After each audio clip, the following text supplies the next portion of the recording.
So, welcome to Comprehensive Elbow Pain and Assessment with Stephen Bird. And I'm sure I don't need to introduce Stephen, but I'm going to embarrass him anyway. He loves when I say this, but Stephen Bird is a legend in sonography and always has been. He's a general sonographer with 25 years of clinical experience. He's currently working at Benson Radiology in South Australia and Canberra Specialist Ultrasound in the ACT. He holds a General and Vascular DMU and a Masters of Medical Sonography from the University of South Australia. Professionally, he has been a member of the ASAM Federal Council, ASA Federal Council, Chairman of ASAR, Chairman of the DMU Board of Examiners, and he was the recipient of the 2002 ASA Prue-Pratton Memorial Sonography Achievement Award, and in 2008 was made an Honorary Fellow of ASAM. He is a passionate educator, presenting regularly at the national international conferences, as well as conducting weekend workshops for diagnostic medical ultrasound professionals. And with that, let me hand it over to you, Stephen.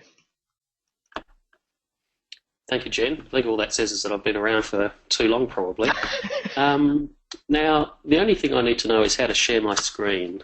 Okay, so if you look here we go. You got it? Show my screen. It's just popped up. Show my screen. Yep. And then if I click here, now, can you tell me if you can all see what you're hoping to see there?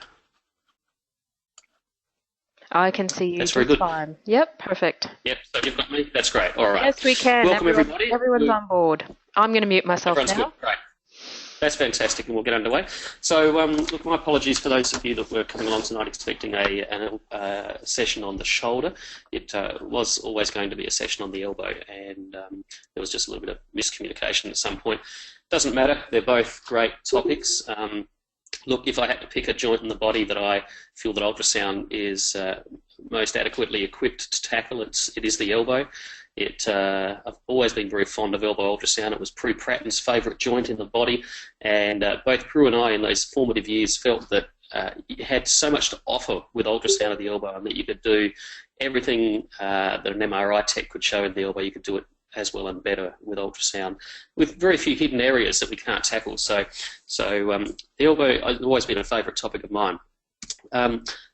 The first point with any, sorry, I'm just trying to get my presentation going here. Here we go. The first question I have with any joint as I walk up to it and introduce myself to it is whether or not there is a joint effusion in that joint. It is the reason that I do a short axis view of the long head of biceps tendon first and foremost when I do a shoulder ultrasound. It's the reason that I do a long axis view along the neck of the femur when I do a hip, and a suprapatellar pouch when I do a knee. So when I do an elbow, the first thing I want to have a look at is the coronoid recess, and this is where the anterior fat pad sits in the elbow joint.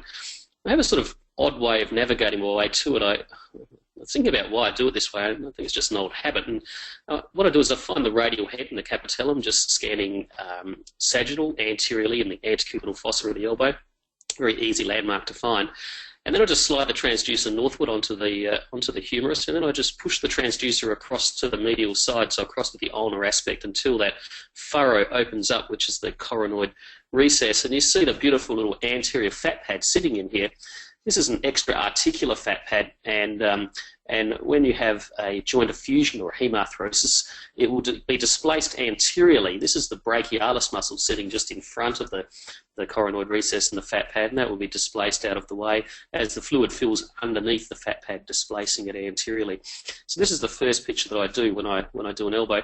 If there is a joint effusion, I will think about intra-articular pathologies, arthritis, etc. If there's no joint effusion, then it's really going to be a tendinous and a neurological assessment of the elbow. This is just a recent case where I did this little trick, and this was a fairly youngish sort of strapping teenager sort of lad, and he had a bit of trauma on his skateboard, and the doctors just thought he weren't really expecting a fracture because he had some plain x-rays that were normal. But when we had a look at the coronoid recess, you can see the anterior fat pad is displaced anteriorly, and radiographers and radiologists will know that as a sort of anterior sail sign. But the fluid that's sitting underneath the fat pad there is milky echogenic material, much the same as what you see in a pouch Douglas in a girl with a hemoperitoneum because of an ectopic pregnancy. So just remember that red blood cells are very echogenic with high frequency ultrasound. When you turn the gain up, you can see them sloshing about there slightly as I put a bit of transducer pressure on. And this is a Haemarthrosis. So this young man will have a fracture, most likely in this elbow. And we re-x-rayed him and still couldn't determine a fracture site, but I suspect an MR imaging will go and find a small fracture somewhere, and it's typically a radial head or neck fracture that these have that hides from us on the initial X-rays. So this is a Haemarthrosis. This is another case where in the same spot you see a joint effusion. It's very nice, but if you look at the margin edges of that joint effusion, look at the capsule, you see little nodular outpouches. And then if you look, there's a loose body there. And if you have a loose body in an elbow joint and you're 60 or 70 years old, it's usually from osteoarthritis, and this would be an expected finding from a little osteochondral defect that gets chipped off as part of the arthritis process, and then you form multiple loose bodies. And clinically, often what they present with is like a locking elbow joint. The elbow joint should be able to extend entirely out till your arm makes a nice 180-degree open arc, and then it should have good flexion. But if that is limited in any way, then a loose body is something you need to consider. But this is a younger patient, and in a younger patient, when you see multiple loose bodies, and particularly when you see thickening, a nodular thickening of the joint capsule of the elbow, as we see here, synovial osteochondromatosis is your differential diagnosis of choice. And you can see synovial osteochondromatosis not just in the elbow, but in other joints through the body. It's a really good differential to have in your back pocket when you have someone that is 30 or 40 and has multiple loose bodies, and osteoarthritis doesn't seem to be the right demographic for that setting. And then let's move on. So once I've established if there is a joint effusion or not, or Haemarthrosis, etc., the most common reason that we are asked to assess the elbow joint is for tennis elbow. Now you can see here, I don't know much about tennis, but I think that's Roger Federer, and you can have a look at his extensor muscle belly in his forearm there, and you can see those muscle bellies are really working very hard. So indeed, tennis players do use their extensor muscle compartment in a very vigorous way. However, most cases we see of tennis elbow have nothing to do with tennis and everything to do with an occupational exposure to extensor use, and we see it in South Australia with vine pruners. We have a large viticultural industry, and many of our vineyards are still hand pruned for quality reasons, and these vine pruners will get tennis elbow commonly. Hairdressers and people doing repetitive blue collar work are really set up to get tennis elbow. With tennis elbow, the picture that you can see above there shows the layers of the tennis elbow. This is the lateral epicondyle of the humerus here, and this is the radial head down here. You can see the nice joint space here. And if you look at the more superficial bundle of fibres here from here to here, these fibres belong to compartment 4 from the wrist, so these belong to extensor digitorum communis. The layer underneath these fibres here are a mixture. And on this picture here, where we can see the lateral epicondyle and then the radial head, these fibres are really a mixture of extensor digitorum minimi and extensor carpi radialis brevis. What we really want is to get a picture where we have pure extensor carpi radialis brevis, which of course is derived from half of compartment 2 from the wrist. ECRB is where the fire burns that becomes the tennis elbow, and this is the spot we need to focus on if we are to detect tennis elbow in its early stages. So this picture is really inadequate. While it is a very pretty picture, it's very aesthetically pleasing, it is not the picture that I would like to see to make my primary diagnosis. It is a useful picture, but it is not the be-all and end-all, and it's not adequate to take 3 or 4 renditions of this similar picture and take them to the reporting room. You must do some pictures that are less aesthetically pleasing, but I'll explain to you why they're more diagnostic. The next layer down that we can see is here, and so this is the extensor digitorum minimi and ECRB sort of hybrid together, and the layer underneath is all the radial collateral ligament and then the annular ligament complex. This is the lateral ligament complex of the elbow, which are capsular ligaments, and just simply form the capsule of the elbow joint that holds the precious synovial fluid inside the elbow joint. So this is our first picture. This is what I call the pretty girl picture. It looks nice and pretty. It's very attractive to look at. However, it's not terribly full of information, not a terribly intelligent picture.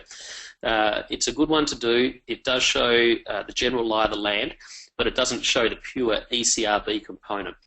So I certainly take a picture like this because it shows a bit of ECRB, it shows a bit of the radial collateral ligament, it shows the relationship of the radial head to the lateral epicondyle, which will be altered if that radial collateral ligament falters. And very commonly you'll see a small spur just coming from here, and this small spur is at the origin of extensor digitorum communis, and if you see this in someone who is sort of 45 years plus, you'll see that almost universally, and it's very rarely symptomatic, so I tend to wash that off. You may mention it, but it's not going to be clinically terribly relevant. If you then take your transducer and you slide it from that position slightly up towards the patient's shoulder, you will see you get this fairly unattractive picture here where you can see the lateral epicondyle of the humerus, and we don't see the radial head anymore. The radial head has now disappeared from view. It may be that you are still just clipping the very edge of the radial head, and sometimes it will be that the radial head entirely disappears from view. But what you're trying to do here is you're trying to bring into profile the long axis of the extensor carpi radialis brevis component of the common extensor origin. And this is the component here where you'll see the most commonly the tendinopathic, enthesopathic changes, the hyperemia, the mucoid degeneration, the longitudinal split tears, etc., that manifest as patient symptoms that will be described as tennis elbow. So this is the most important picture that you will do in the long axis. If you then go back to your pretty girl picture and then take the probe slightly the other way from it, so slightly towards yourself or towards the floor, then you will see what comes into profile here is a very, very attractive picture of the radial collateral ligament and annular ligament complex. So I sort of have this three-shot protocol in the long axis where I do the central picture, push the probe up, do an ECRB picture, pull the probe back to the central picture, and then down a bit further to look at the radial collateral ligament. You can see the radial collateral ligament on all three images. However, this third image, you get the nicest look at it, and it shows the toughest part of the radial collateral ligament, which hopefully will remain intact. And if you then bring the transducer slightly further towards yourself and rotate the transducer, in this case here, slightly clockwise, so bring the distal end of the transducer slightly towards the couch, you will then get a very similar picture, but without the radial head here. You'll be now coming around the back of the radial head, and that will be your lateral ulnar collateral ligament, and that will complete your set of long axis pictures. If we have a look then in the short axis, and this is not something I used to do terribly much, I must say I scanned the common extensor origin in the long axis for a very long time, turned the probe 90 degrees and wondered what everything was, so lost interest and went back to what I knew, which was the long axis. And then with time I developed a like of the short axis images and really found some value in them. This is a picture right at the origins, and you can see where the transducer here is on this anatomical diagram. And on this picture you can see the extensor carpi radialis brevis with the extensor digitorum communis lapping slightly over the top of it, cuddled up next to the extensor digiti minimi and then the extensor carpi ulnaris. If you then take the transducer and you move it slightly distally, so down into these muscle bellies, you get a very good appreciation of the muscular anatomy. And then that allows you, once you've got that muscular anatomy, it allows you to follow that anatomy back up to the common extensor origin and really isolate ECRB in the short axis, which is a very good cross-check for the long axis imaging, and also becomes quite an adequate way to, or an attractive way to do your needle intervention as well onto ECRB with platelet-rich plasma, autologous blood-dry needling, or to put celestone, lignocaine, dexamethasone, Kenacort, whatever agent, whatever catabolic agent you decide to use on the surface of ECRB. It's very easy to do in the short axis as well. So this is the image we get if we take the transducer a little further distally. You see the radius here, this is the radial head with the supinator muscle sitting on top of it. If you look, you will actually see the posterior interosseous nerve cords are coursing through here as well. This is the extensor digitorum communis, so compartment 4, and this is ECRB. There's an awful lot of muscle here. Now, only this portion of it here, this portion here is ECRB, and all of this portion out here is extensor carpi radialis longus, which does not go to the common extensor origin, but in fact has an origin further proximally up on the humerus. So it doesn't form part of the tennis elbow issue. However, this subsection here of this muscle here, ECRB, does an interesting trick with its muscle fibers, and it puts all of its collagen into a corner. It's very reminiscent, I think, of what semimembranosus does in the hamstring as you go from the popliteal fossa up towards the ischial tuberosity. You'll see that The semimembranosus has this very eccentric coalition of its collagen into a corner here to make a tendon. ECRB does the same. It's not in the central axis of the muscle, but it draws it into a corner, and then you can follow this up to the common extensor origin and really appreciate that it's this piece of collagen here. This is the important bit that gets into trouble at the origin. You'll see your myxoid degeneration, you'll see your tendinopathy, the hypoechoic change, you'll see hyperemia, all by following this up to the top. So if you start looking at the common extensor origin, you can see how this one looks entirely normal here, where we've got the radial head and the pretty girl picture. And then as we go up to the ECRB picture, you lose the radial head, and lo and behold, the common extensor origin becomes quite obviously tendinopathic. We come back to that central picture and it looks normal again. So like everything in ultrasound, like the supraspinatus tendon, like anything you look at, you need to look through the width and the breadth of the anatomical structure. But in the common extensor origin, it's very nice to appreciate where the greatest condensation of extensor carpi radialis brevis is located anatomically, and to focus your attention on that part of the anatomy, since that's where the pathology likes to hang out. So just some nice examples. You can see again, and this one looks entirely normal here, and then when we lose the radial head, we have this big area of myxoid degeneration and a disorganized looking extensor carpi radialis brevis. You've got this little tiny spur where extensor digitorum communis comes off the top. That's not the problem here. This is the problem. If we run that video again, you can see how it goes from being quite an acceptable, nice, rich collagen tendon to having this area of tear, and it will have some hyperemia as well. In the short axis, here it is here, you can see the derangement inside the tendon, and then if you follow that out, you can follow it very carefully, and you can see it becomes this tendon, as I described earlier. So the short axis pictures allow you to be very, very confident that you can follow the abnormal tendon component down to its muscle belly, musculotendinous junction, and then back up to the common extensor origin. And that way you don't just talk about common extensor origin tendinopathy changes, you talk about specific muscle tendon units as being the culprits in this case, and you can give a more detailed report, a worksheet for that. So don't be happy with this. This looks normal, but on the same patient, you drift the transducer a little towards the shoulder, lose the radial head, and you find the patient's pathology. This is the diagnostic image. This is the pretty image. No one's ever going to accuse me of being a pretty sonographer, but I hope that I can produce some good diagnostic images on a daily basis. Another example here, nice common extensor origin down to the radial collateral ligament there, looks very good. And then this one has a very long longitudinal split. So this is a longitudinal split tear inside ECRB. And just like peroneus brevis or tibialis posterior, supraspinatus as well, between zone 2 and 3, you see these longitudinal clefts that develop inside a degenerating tendon. And this is a delamination type tear that you'll see. Here it is in the short axis, follow it down to the musculotendinous junction, just watch this bit of collagen here, you'll see it come up, looks okay, and then all of a sudden it swells, has that cystic centre to it, and looks disorganised here as it plants itself onto the lateral epicondyle.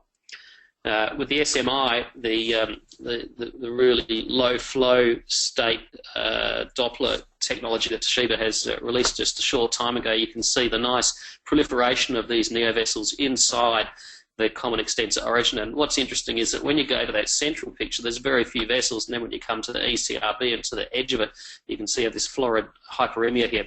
So this again shows that the Doppler as well as the grayscale characteristics change when you get to the correct bit of the tendon. If we then go beyond the tennis elbow tendons and we have a look at the next layer down, so we've assessed these adequately, and now we're trying to have a look at the collateral ligament complex. What is this made of? Well, it's made of a few bands of collagen. This red bit here is the radial collateral ligament. The radial collateral ligament then sort of has this interesting shape where it wraps around the head of the radius here, and this becomes the annular ligament.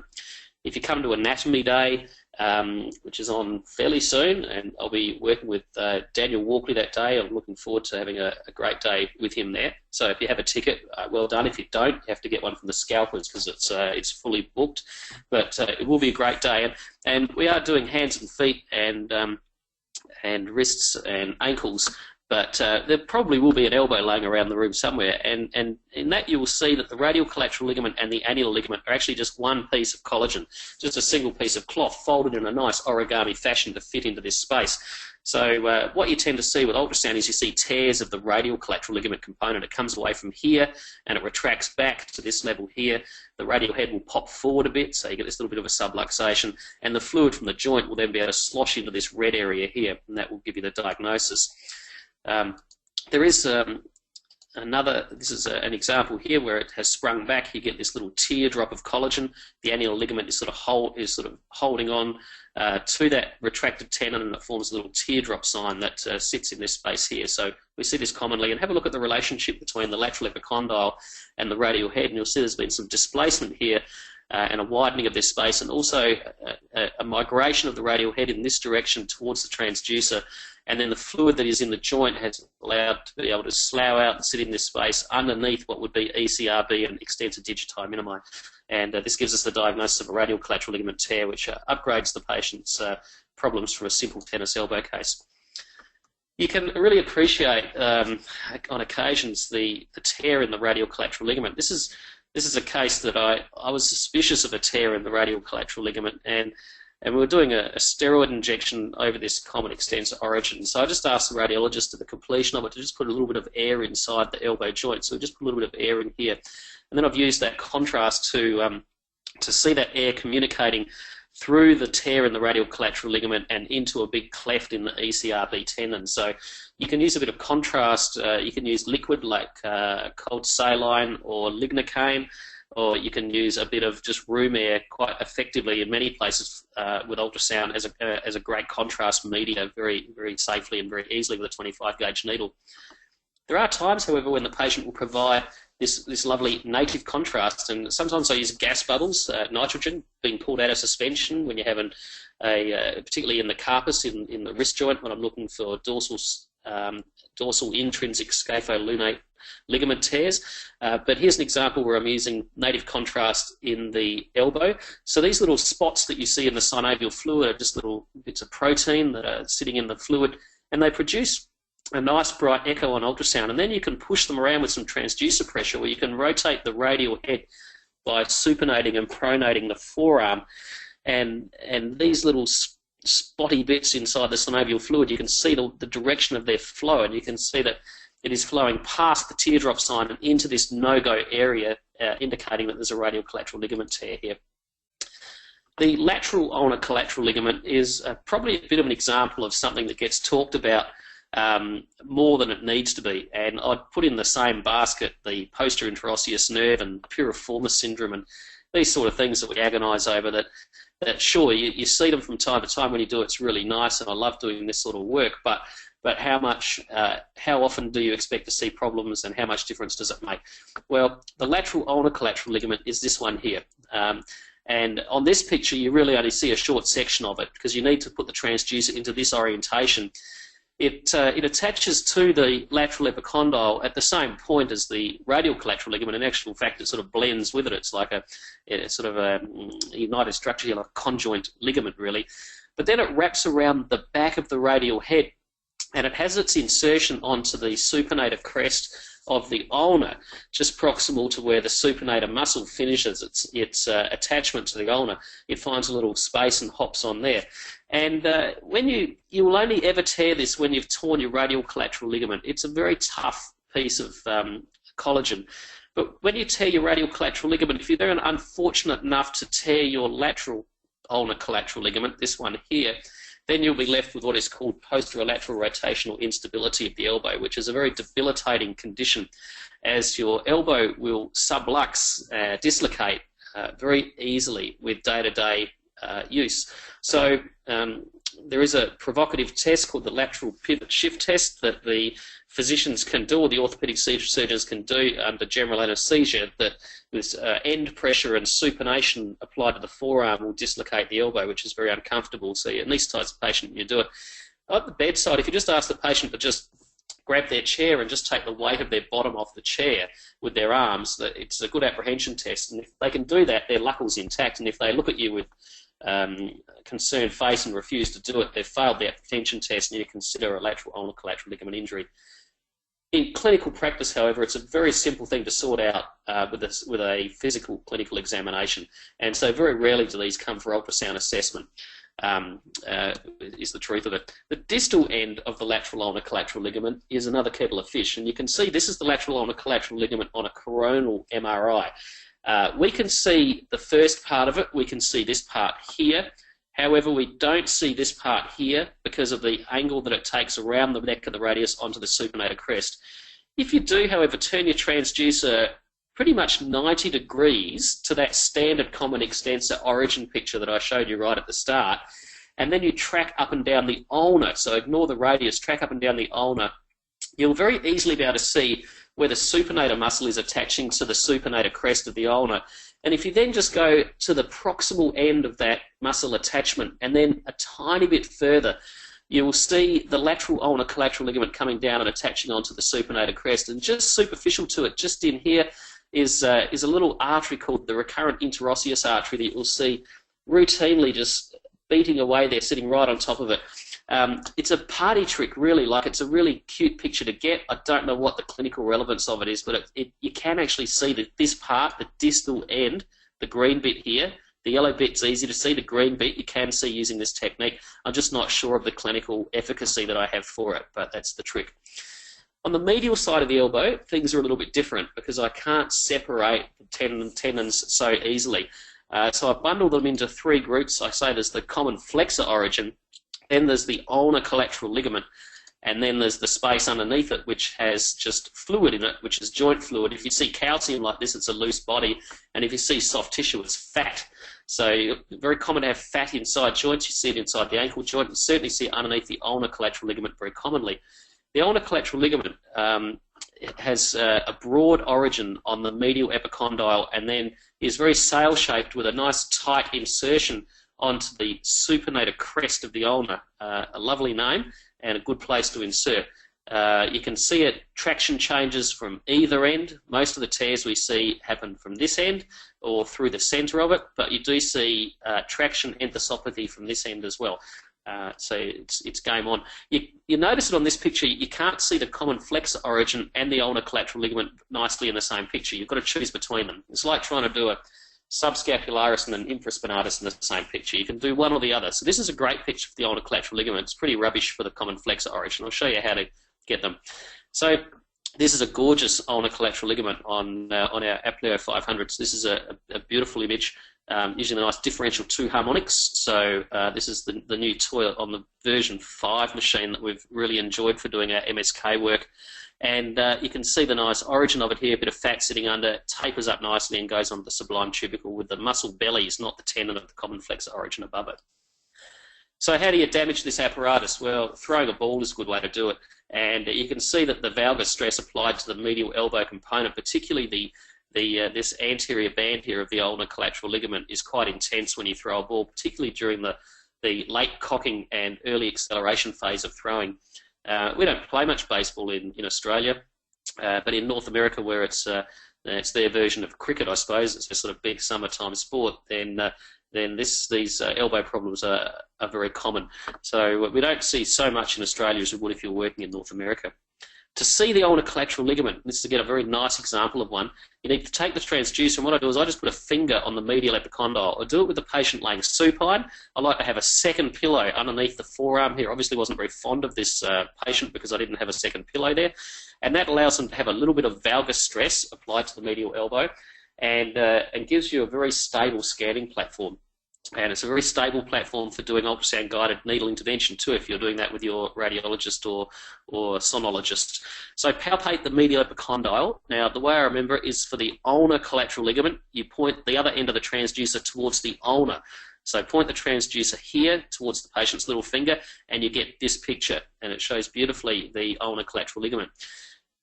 The side effect of having the patient in this position is that valgus stress. It opens up the medial elbow, and that's why this looks so pretty, because it pre-tensions the ligament. If we've learned one thing about ligaments in the ankle and in the wrist especially, and in the elbow, is you need to know what position to put the patient in to tension the ligament, and then you don't have what I call the crinkle cut chip type appearance where you get areas of anisotropy and isotropy sort of next to each other and everything gets muddled up. Once you tighten the ligament, tighten the collagen, then you can see the ligament very beautifully. And this is the trick. If you want to stress it and do a stress test, you can do it with the patient and you working together. You put the transducer on the medial epicondyle and line the ligament up, and then you ask the patient to pull their upper arm towards the transducer while you pull the forearm the opposite direction. And it's important to have the elbow in about a 30-degree flexion. If you have it out straight, it will lock the elbow and with its bony apparatus, and you will not expose the ulnar collateral ligament to stress. And if it's flexed at 90 degrees, the same thing happens. So this 30-degree flexion is what you need if you want to stress and challenge an ulnar collateral ligament. For the common flexor origin, you keep the proximal end of the transducer stationary from where you were for the ulnar collateral ligament, and you take the distal end and you rotate it around until you line it up with the thumb. Now, when you line it up with the thumb, you will get a picture that looks like this. You cannot see the ulnar collateral ligament anymore, the anterior band. It's gone from your view. But you do get this central axis here of the common flexor origin. This is quite beautiful. So this is the picture. Here's the transducer orientation. So it's a swing around. This is again on the differential 2 on the A500, and you can see the beautiful collagen texture here of a common flexor origin with its muscle bellies at the musculotendinous junctions packed around it, and really an inadequate view of the ulnar collateral ligament because we're not in the right scan plane. And this is the picture you're after. Of course, the hotspot for pathology is here, but then I also now have an interest in this area down here, where we see musculotendinous junction tears of the common flexor origin with people that have undergone some sort of overstretched type trauma in the gym or during an accident where they've pulled one of the muscle bellies or a couple of the muscle bellies from the tendon at the musculotendinous junction. So this is what we're seeing. We're seeing areas of hypoechoic change and hyperemia, the same sort of things you see in many tendons as they get tendinopathic. So this is quite nice. And once you can really look specifically at the common flexor origin tendon, then you can start to see this anatomy and the pathology really nicely. This is good old-fashioned tendinosis that looks just like a patella tendon, for example, with patella tendinopathy, but this is the common flexor origin going up onto the medial epicondyle of the humerus, and it's thick and black. It has a big convex superficial membrane or surface, rather, and that is tendinopathy, just going nicely along there. The SMI, again, will show the vascularity. And it's interesting because the common flexor origin I always thought was pretty hard to see vessels in. We rely a lot on colour and power Doppler and now SMI to have a look at the common extensor origin tendinopathy processes. But the common flexor has always been a bit hard, a bit like the plantar fascia, for example, would be another one that I don't see colour in very often. Supraspinatus, tendinosis, again, not very often. But now with the SMI, we see a bit more. So it's a nice example of that working well on a common flexor origin. This picture here is sort of another interesting one, and what I've done now is I've gone short axis, just like I showed you on the common extensor origin. I've come down a little bit into the musculotendinous junction, and you can see that this is the central axis here. This is the collagen in the middle that is drawing all of these muscles together.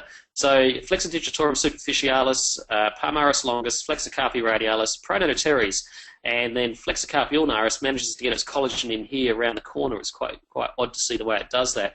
But certainly these big muscles around it, and pronator teres and FCR are very strong muscles, will tear from this musculotendinous junction. You'll see that sort of blushing appearance, the same as what you see at the conjoint tendon in the hamstring, where you have the semitendinosis and the long head of biceps femoris coming away from the conjoint tendon. You'll see a similar type of blushing pattern where FCR, pronator teres, for example, come away from this musculotendinous junction. So if you don't look down to that musculotendinous junction, you'll never see it.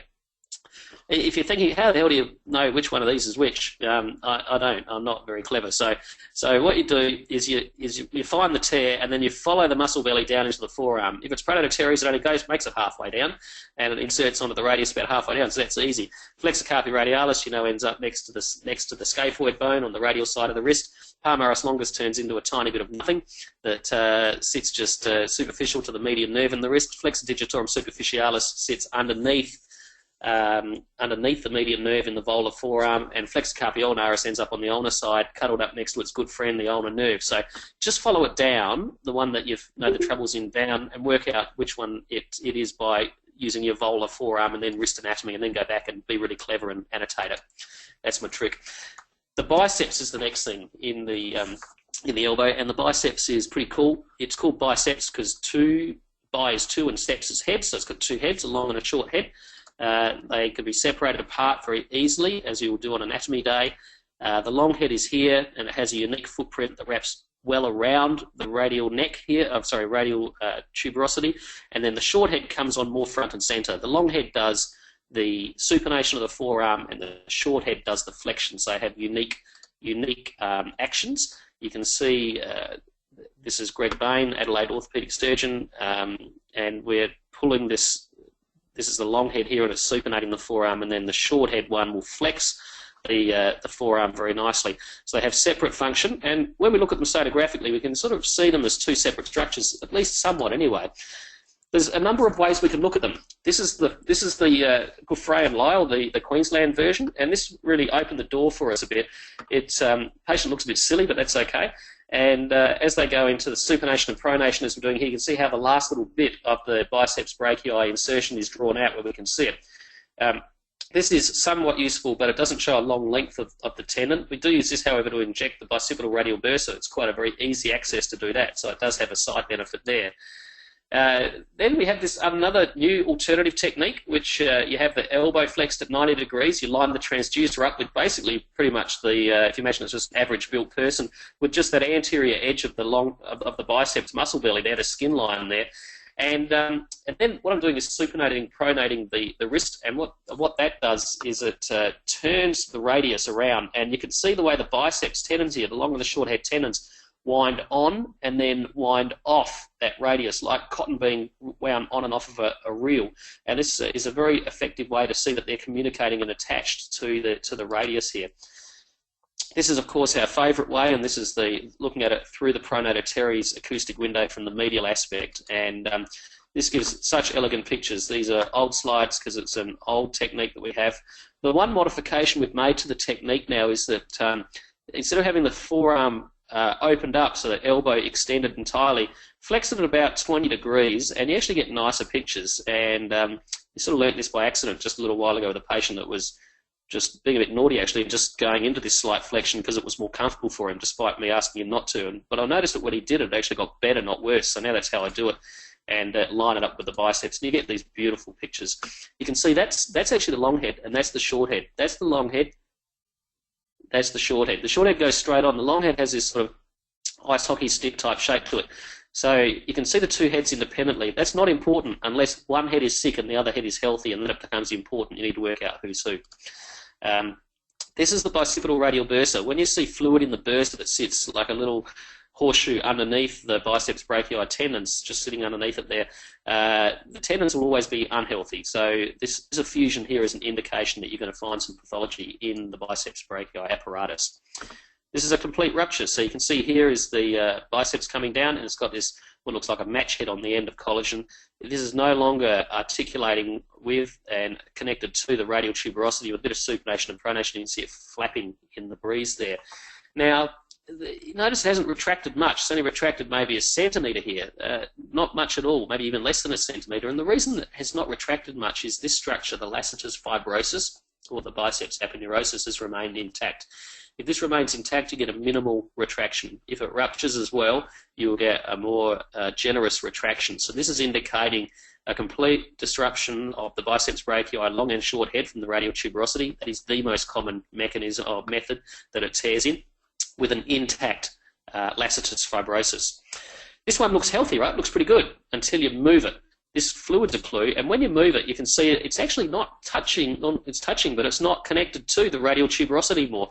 So that Lacertus fibrosis can actually hold the collagen down in direct apposition to the radial tuberosity. It's not until you supinate and pronate you actually notice that it's not attached anymore. So it's easy with static imaging to just perhaps call this a bit of tendinosis or some swelling and not recognise the fact that it has actually torn away and being held down there by the Lacertus. This is a ruptured one, probably the same patient with the cotton reel. And you can see the way that it bunches up at the end here, and it gets pushed around a bit by the radius as it rotates around, but it never actually glides left and right like you'd expect it to. So this is cotton reel technique demonstrating a complete rupture of the biceps as well. And this is the Guffray and Lyle, the beautiful Queensland technique. A bit of juice in here, a little bit of fluid, a bit of heme, but no collagen. You can actually see a bit of roughening of the radial tuberosity here, where there's a bit of a avulsion change from the displacement of that biceps brachii from that bony attachment from that enthesis. So this is a good example of all three techniques coming to the same conclusion. This patient has characteristic bruising down here, and when you find the stump of the biceps brachii, it's about 1.5 km, or probably about 3 centimetres or 4 centimetres proximal to its insertion. So it's actually retracted back quite some distance, and this would indicate that the Lacertus fibrosus is probably torn as well. What you can do then is you can scan down the volar forearm, and if you see a lot of this cobblestone edema sitting superficial to the flexor belly, muscle belly, the flexor muscle bellies, this also helps to correlate with a tear of the Lacertus fibrosus. So individual heads, short head, long head. I'll show you a couple where one's gone and the other one's not. This is an example where the short head looked gorgeous, perhaps a little bit hypoechoic if anything, but looked pretty good.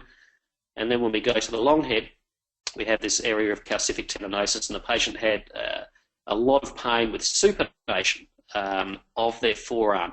And of course, that's what the long head does. So this is an example where the short head was healthy, but the long head has calcific tendinosis, and that's why they weren't getting much pain with flexion, but with supination it was excruciating. This one we have, we follow up what looks like a tendon, looks okay here, so we think something's attached, that's good, but then we find another tendon just sitting on the side of it. So you'll see it at the end of the clip. As we come up, you can see there's one here, and then magically now another one appears just on the side of it. So this is where the short head has remained attached to the radial tuberosity and the long head has become displaced. And so it's a single head rupture, and these are very confusing things when you see them on MRI, because you've got high signal, but you've still got around the area you can see there's been an injury, but you've still got some collagen attached, but it's not as thick as it should be, and the ultrasound could, I think, very nicely work out what's going on in these cases. Let's have a look at some nerves. If you go around the back of the elbow, you'll find the cubital tunnel, which is the second most common entrapment site in the upper limb, second only to the carpal tunnel, and of course median nerve entrapment there.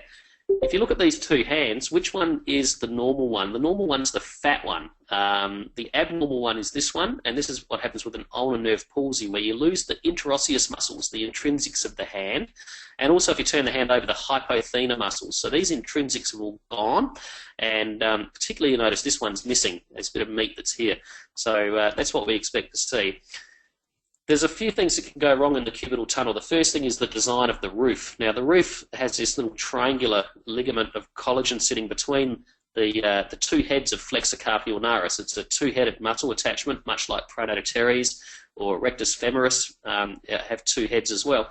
But between the two heads, it's a little retinaculum, and sometimes it's absent. Sometimes it's a nice, thin, little, tidy retinaculum. It's called Osborne's fascia, and it's like this one here. And sometimes it's this thing called an Anconeus Epitrochlearis, which is an anomalous muscle belly where this little fascia gets replaced by a muscle. So if they've got nothing, they can sublux. If they've got an Osborne's fascia, it's stable and pretty standard. And if they've got an Anconeus Epitrochlearis, you get compression of the nerve. So depending on how you're blessed when you're born, depends on how you're going to end up. So this patient has an Anconeus Epitrochlearis. If you look superficial to the nerve, you shouldn't see a muscle. This is a very obvious, thick Anconeus Epitrochlearis muscle. So this will put the nerve in a compressive environment. This is, of course, the ulnar nerve. Underneath the nerve is some collagen, and these are the other parts of the ulnar collateral ligament, the more posterior parts. These bits here and here. This is the anterior band, the valgus stabilizer. But these other bits, the posterior parts, make the floor of the cubital tunnel, and the ulnar nerve goes down and sits on top of them. So when you get arthritis of the elbow, then you get some synovitis in this area, you get loose bodies, you get effusions, all coming from underneath the ulnar nerve and irritating it. And then if you have an Osborne's fascia over the top, it's got nowhere to go. So there's this creates a problem. So it's very important to look at the top. So this poor patient's got everything. They've got an Anconeus Epitrochlearis, quite a big one. And then underneath, gross OA change with synovitis and effusion, loose bodies, and the poor nerve is stuck here and completely compressed. One of the features of this nerve is you see the echogenic cuff, and this bright cuff around it is just exactly what you expect to see when a nerve is in trouble in a compressive environment. This is fascicular edema, so this is just one that's become swollen. Just compare it above and below, and you'll see that it's fat here just as it goes through the tunnel, then it returns to normal again. Looks exactly like a median nerve in carpal tunnel syndrome. Here's another one. you notice that this one is what I call oligofossilic, and that is that it changes from lots of fascicles to just a couple of big fascicles. That in itself is normal, but the swelling, the increase in overall size of the nerve is not normal. For it to go from lots of fascicles to a couple of fascicles and then back to lots, you see all the time in the cubital tunnel as a normal variant. This is another example of that cuffing. So there's a lot of fascicle edema here, but when you go short axis on it, have a look around it, and you can see this rind, like a rind of echogenic material around it. And this is an encasement in fibrosis that is upsetting this nerve, and we can try and hydrodissect these nerves out with an ultrasound-guided intervention, which is very nice. Subluxation. Well, here's a nice, gentle, soft subluxation. You go into elbow flexion. The medial head of the triceps moves into the cubital tunnel, and the nerve gets pushed out. And if this is all that's happening in a very gentle way, I don't really care. There's the medial head of the triceps. When it happens in a more vigorous way, so here we have it again, medial head of triceps, and you can see the way this nerve gets spat out. Now, when this happens, if it creates their symptoms, I think this is important, and I'll put this on my worksheet. If it's a gentle subluxation, I'll mention it, but I'll say that it's not creating their symptoms. So subluxation itself is not pathological. You expect to see it from time to time. Now, Olecranon bursitis, clinical diagnosis first. The ultrasound will help to guide some intervention, but it should be pretty obvious what the patient's got. So you get this sort of pain and swelling over the tip of the olecranon. This is another spot where the SMI can be really, really pretty, and the differential 2 harmonics. You can see using the blue map now how hypervascular this olecranon bursitis is. When we looked at this one here, I thought that these little threads were just septi, like little fibrous bands running through this olecranon bursitis, but when we put the SMI on it, these are actually little vessels coursing across it. So we got a bit of a surprise. I thought these were just septi coated with pannus, like clumped up synovial proliferation. But if you have a look at it here, you can see that these bands are all vessels, so they're traversing across the dilated olecranon bursa. So very, very pretty, and you can aspirate these. These do get staph infections from time to time. It can actually render you systemically very ill, so it's no laughing matter if you get a bad olecranon bursitis. And the next thing is the posterior interosseous nerve. Now, this is not something you see terribly commonly, but I'll go through it with you. The posterior interosseous nerve is very important because it drives the extensor muscle bellies of the forearm. So the patient presents clinically with what is a pretty convincing picture for a common extensor origin tennis elbow change, but their common extensor origin will be normal, in which case you should have a look at the posterior interosseous nerve. Now this is it coming through here, and then it goes into the supinator muscle, and as it goes into the supinator, you can get an area of fibrosis called the arcade of Froese that can compress the nerve. And if that's the case, then this may be causing the patient's pain. To find it, if you turn the transducer 90 degrees to where that one is, you follow the radial nerve down, you see it divide into 2 branches. The superficial branch will ignore for now, and follow the deep branch down into the supinator muscle. Then spin round on it, and you can see it coming down nicely into this supinator muscle. And there's no real fibrous band in this case here. It looks quite normal. So I'll just go through that again. Radial nerve comes down, lays on its side, divides in half. Ignore this branch for now. Watch the one on the radial side. Traverses across, goes onto supinator, into supinator. Bring it back to the surface, turn around. Take the probe a bit to the radial side and angle back, and bingo, you've got your nice picture. And this is the picture you want to end up with, and it's just like a nice slippery appearance going beautifully down through it. That's not always the case, though. Now, here's following another one down. Let's see what happens to this one. Comes across, divides, and this is the opposite elbow, so to the left one now, and you can see it gets displaced as it goes in here. And this is a nice little fibrous band at the arcade of Froese right there, causing some compression of that nerve. And then when we do some resisted supination on this patient, then all becomes clear, because we have the nerve going through a fibrous band, and then with resisted supination you see it pinching the nerve. Now if this is causing the patient's clinical symptoms to be reproduced, then I think it's significant. If it's not, then I wash it off, and I just say there's a fibrous band causing compression but not causing the symptoms to be reproduced. So I'm very John Reed about this. I'm very, it's important to do the clinical correlation. Neil Simmons would call it clinically relevant ultrasound, and I sing from the same songbook. They're exactly right. Here's a good example of another one that's getting caught here and crushed, causing the symptoms. Bingo. You can see that pinching there, and that's resisted supination that I'm using to do that. Another one here going over a big recurrent radial artery and then past a big fibrous band. And this is a nerve that's not happy at all. If you irritate a nerve once, it's bad. If you irritate it twice, it's extra bad. And this is called a double crush injury. Now, next thing is the triceps. And this is only a very short lesson because we have a long, a lateral, and a medial head. With the triceps, the only things you need to remember are that the tendon where it attaches to the olecranon is bilaminate. The long and the lateral head make the superficial fibres, and the medial head make the deep fibres. So you can tear one off and have the other one maintained. You need to understand that and compare it to the other side that it is a bilaminate structure. And if you come down, this is the long and lateral head forming their conjoint tendon, and here's the medial head over here that sort of sneaks in underneath. And if you look at this one very carefully, you notice just in there was an area of cystic space and a bit of a blush. I've run you another clip here, and you can see just here, this area here. And this is an area of musculotendinous junction tearing that was of the medial head of the triceps only, not affecting the others. So you can divide these up into the individual heads and have a bit of fun. But just the main thing is to remember that it is a bilaminate, like the quad tendon being trilaminate. You need to understand that there is different laminations. And I think that's all I have for you tonight. I've been going for 5 minutes more than I was supposed to, a little bit naughty. But I hope you've enjoyed the elbow journey, and I'll